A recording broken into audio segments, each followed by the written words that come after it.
Hello, welcome to Airing Out. I'm Josh. And I'm Jonas. And this is Jerry, and he's here. I think he's here. I was like, this is Jerry. I'm like, that's not This Jerry. is Jerry. Hello, today I'm Jerry. But no, we are coming to you with a short, maybe, film review. We're doing one film per video now because all of you are like, oh, your videos are too long. And I think that's fair enough now. Literally everyone. That's not true. No. That's not true. I've had a couple people say, like, I like to just put them on and do stuff in the background and work with, which is what we intended these to be.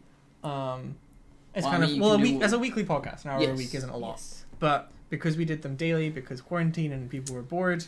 Maybe it's a bit too much for some people. It's a bit too much for some people. But then we thought, we're watching a film, 2 films a day, so we'll just talk about a film and then put that video out and we'll see how you guys respond. Maybe if you want longer videos, we can definitely talk more. Yes. I don't know. But I think to make it easier for you, we can also put out some shorter videos of single films. Wow. Just like a bit more contained. So I guess this is our little first attempt of making some short videos. Yeah, and these aren't just cut up as well. This is one video, one take, one film, rather than us taking a long video and going, let's go for it. Let's take that. Yeah, let's get into it. So we watched Dredd. We watched Dredd. Judge Dredd. Judge Dredd. This is a new one, not the old one. Yeah. I mean, it's not new, but like it's not from the 70s either. And this is a comic, no? Yeah, Judge Dredd. Or maybe a graphic novel. Graphic novel. Yeah. It's certainly not a good action film. The thing is, so I've had this is actually, so we've been going through, if you've been keeping up, I've got a hard drive full of movies from my gap year. And they're all films. Gap year. Yeah. No, but like, you know, people had movies on like hard drives and everyone just kind of took everything. And most of them are films I thoroughly enjoy or are films that I think are hilariously bad. And there are 2 films on it that I've not seen. Dredd was one, and Flight is the other one, which I don't really have any intention of watching unless someone really recommends it, because like, it just looks so boring. Denzel, isn't it? Denzel Washington. I think so, yeah. Yeah. But yeah, I'd kind of put off Dredd because I'd heard not great things. And I thought, you know what, I think I had seen it before, actually. The whole thing? Like, I had seen Dredd before, yeah. Yeah. I can understand why you forgot it. I think, let's start off, though. The world, I really like it. It is very cool.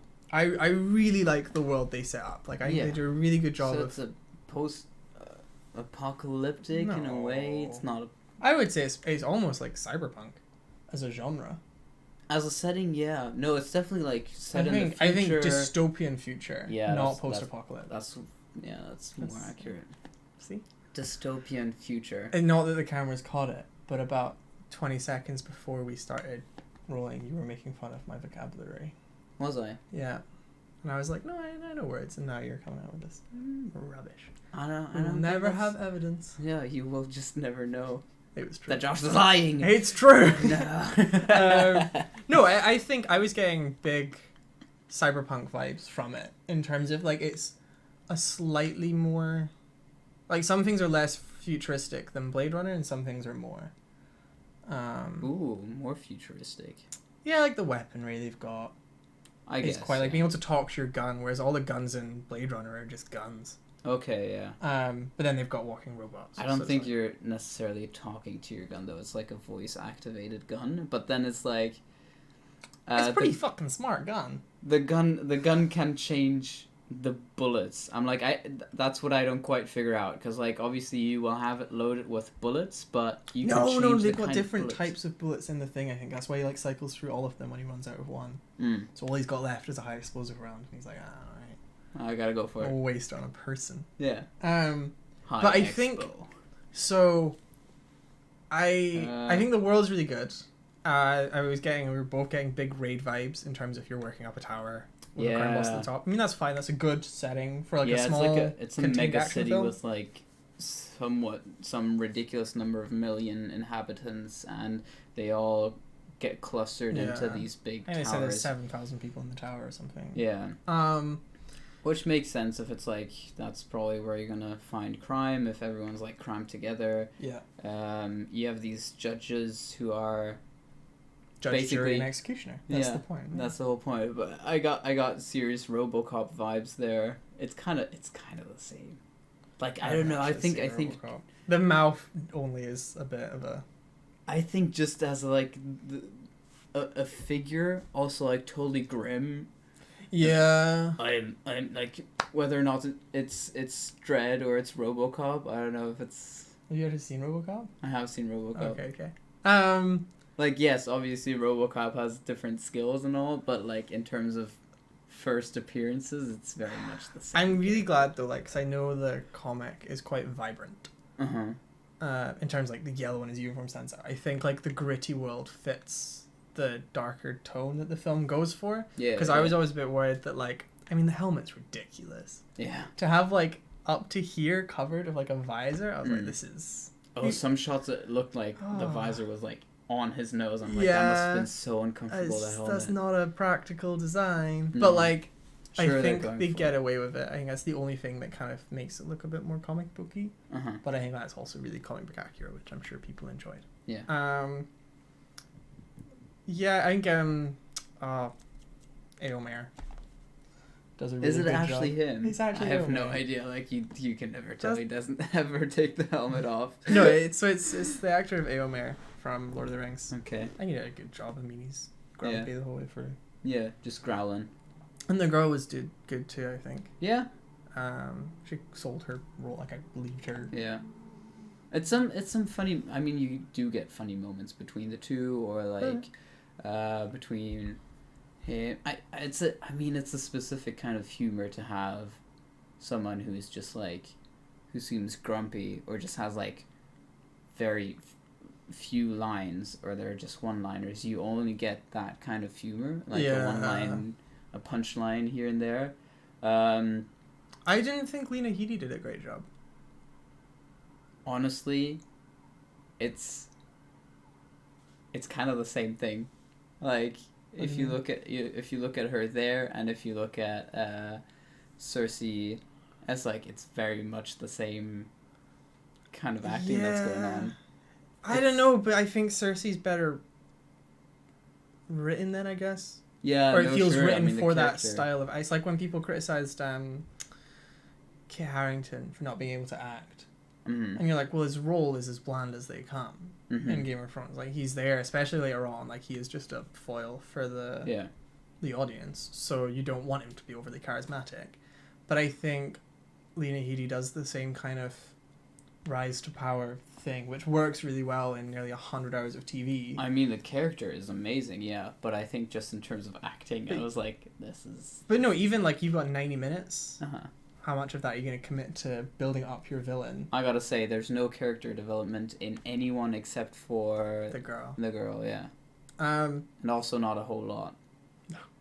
Well, yeah, fine. At least she's doing something. Yeah, no, she's going through change. Yeah, but I think, like, there isn't that time to kind of build up that Cersei Lannister style of rise to power. I just didn't find her convincing as a villain at all. Yeah. Like, everyone seems terrified of her. We've not really been given a reason why.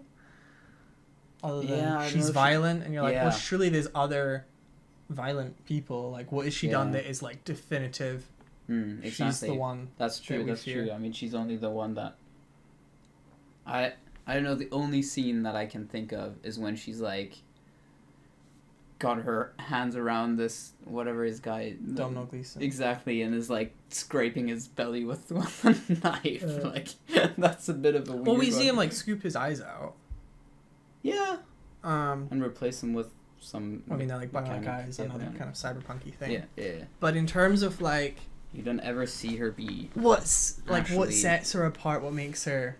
Yeah. Feared, you know, why would she be able to, like, buy off the judges? So I just think there's kind of something missing there. Yeah. And then I definitely think the biggest problem for a film that is 90 minutes long, which is about as short as films come these days. Yeah. Like, most feature-length films are 90 minutes or over. Yeah. It's long. It feels... No, I mean, it's just, like, the pacing is off. And really I think it's really missing either character development. So you have characters that go through change. You have characters that are just fleshed out in some kind of way. Either you bring that in, and therefore it makes sense to be slower at times because we are focused on that and trying to figure them out. Or you just have to have... You just have to have action sequences that are sequences rather than I'm gonna shoot my gun twice and then it's over. Well, this is the thing. I think Dredd is too efficient a killer. Yeah. Like, I mean, it's probably far more realistic. It's like when you see realistic sword fights, and it's like swipe, oh, they're dead. You're like, okay. You know, you either increase the opponents or not. And I think the most people he goes up against is like, what, 10 for the two of them?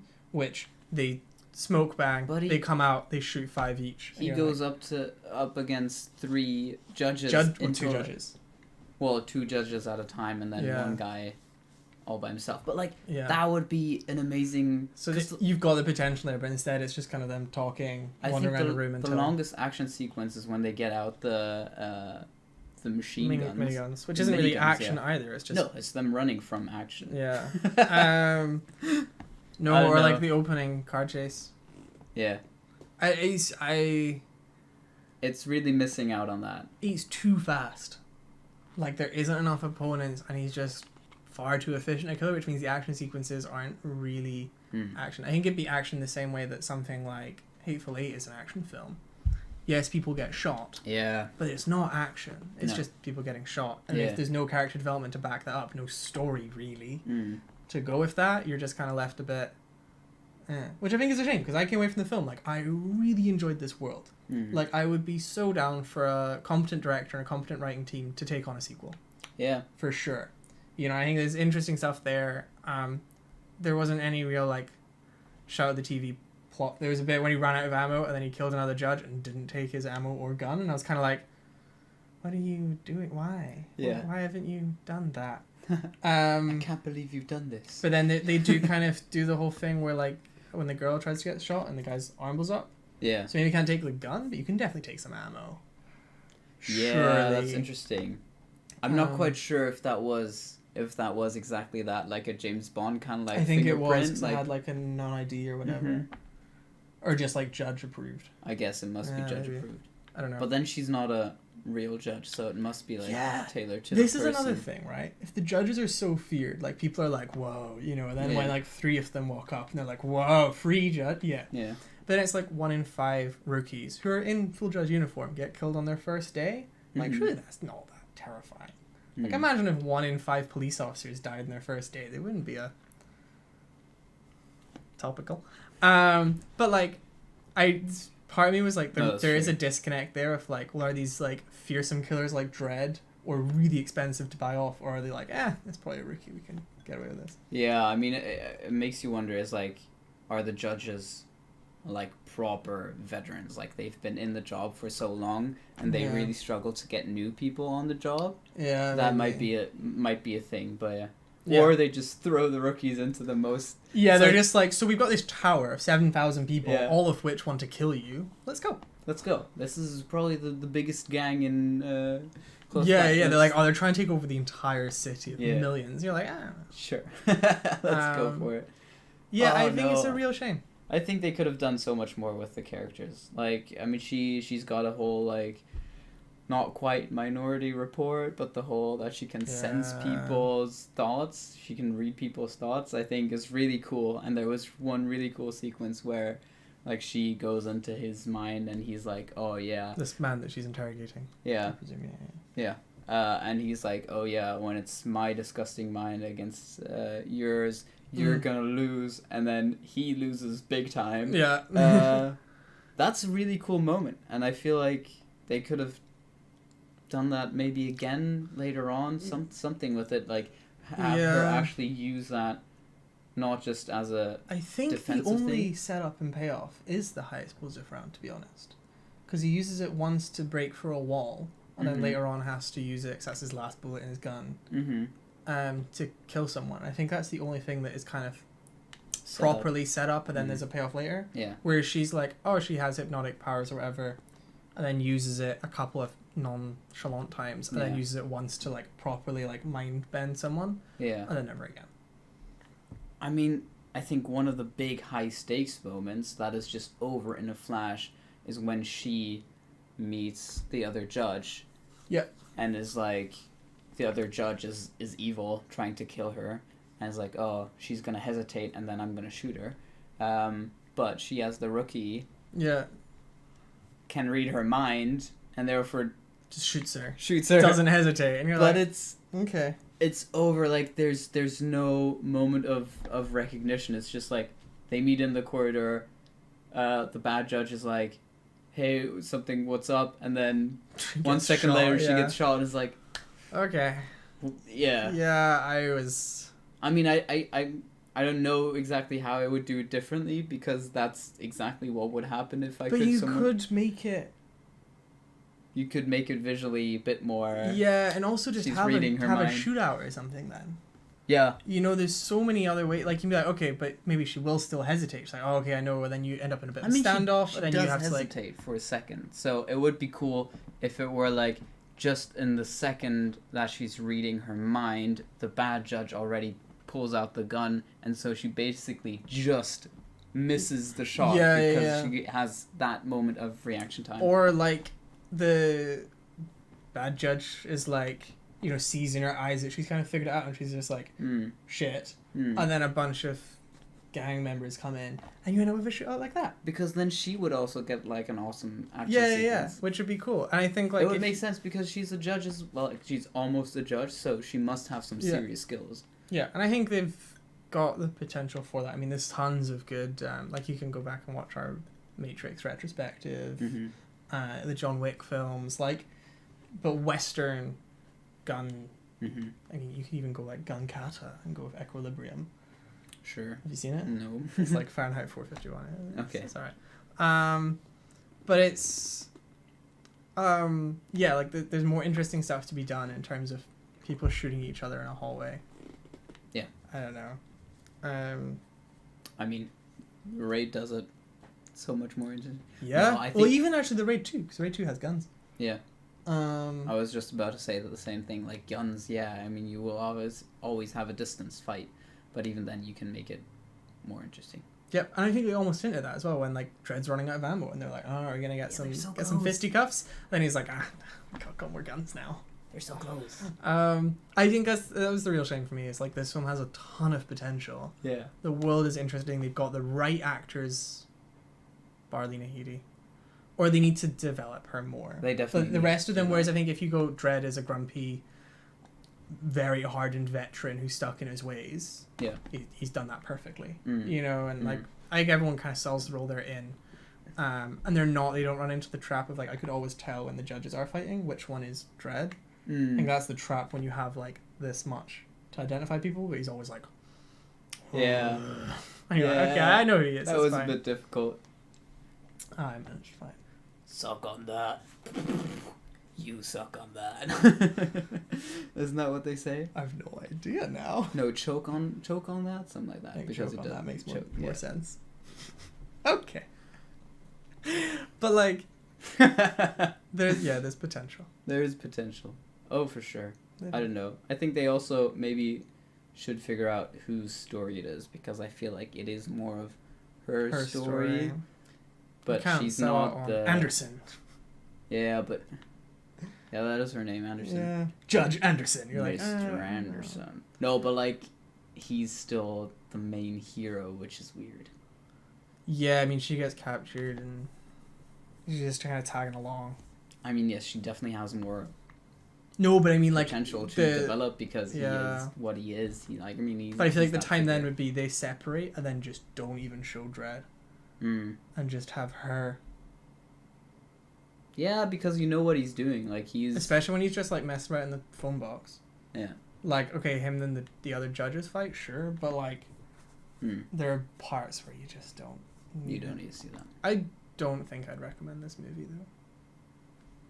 Like there's so many better things to watch. Yeah. And I think because there is no kind of plot, character development, anything. If you wanted to see a film purely because of the visual aesthetic and like the world, I'm like, okay, for the visual aesthetic I'd go like Watchmen, and for the world I'd go Blade Runner. And for the action, definitely not that film.